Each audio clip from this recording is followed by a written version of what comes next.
यंत्र क्या है? यंत्र एक ऐसा,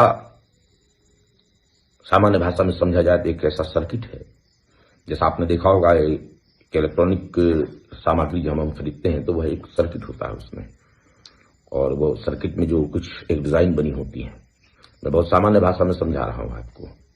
तो ये जो सर्किट है, उस सर्किट में होता क्या है? उस सर्किट में वो जो ऊर्जा है, वो जो एनर्जी है, ठीक है, वो जो ध्वनियां हैं, वो जो तरंगे हैं, वह सब के सब वहां पर संग्रहित होते हैं। तो ऐसे ही जो यंत्र है वह देवता का घर है।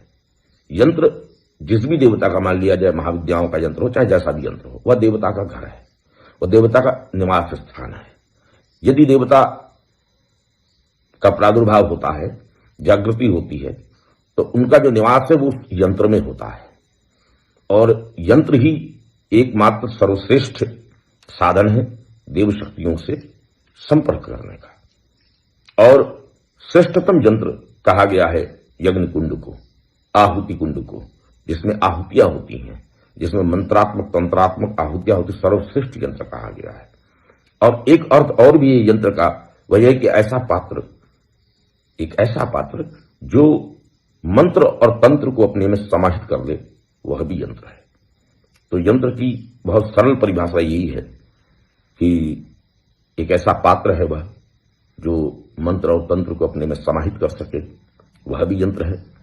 यंत्र वह भी है जहां देवता निवास कर सके। और सामान्य भाषा में देखें तो जैसा कि हमने बताया कि एक सर्किट है जिसके अंदर ऊर्जा को संग्रहित होने का अवसर मिलता है, और वह सर्किट में जब वो ऊर्जा संग्रहित होती है, वह देव शक्ति की ऊर्जा जब संग्रहित होती है, तो वह ऊर्जा फिर आपके जीवन में कल्याण करती है। वस्तुतः स्थापना यंत्रों की होनी चाहिए, मूर्तियों की नहीं होनी चाहिए। मूर्तियां केवल ध्यान का केंद्र है। मूर्ति का अर्थ ध्यान, मूर्ति का अर्थ प्रतीक, प्रतीक का अर्थ ध्यान के लिए, जिससे एकाग्रता बनाई जा सके।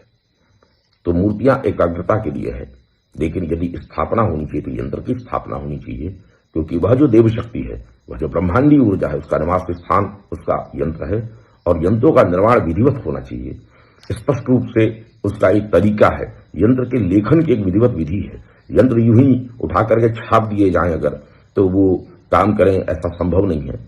और यंत्र को विधिवत निर्माण होना चाहिए, चाहे ताम्रपत्र पे हो। और यदि वह यंत्र छपे छपाए भी हैं तो उसको किसी सिद्ध पुरुष द्वारा, जिसको सिद्धियां हो, जिसके पास उन मंत्रों की सिद्धि हो, उस तंत्र की सिद्धि हो, वह उस यंत्र को जागृत कर सकता है। तो बिना प्राण प्रतिष्ठा किए, बिना जागृत किए यंत्र भी काम नहीं करते हैं। इसीलिए आपने देखा होगा बाजार में हजारों प्रकार के यंत्र प्राप्त हैं, लेकिन उन यंत्रों का कोई प्रभाव नहीं है आपके जीवन में।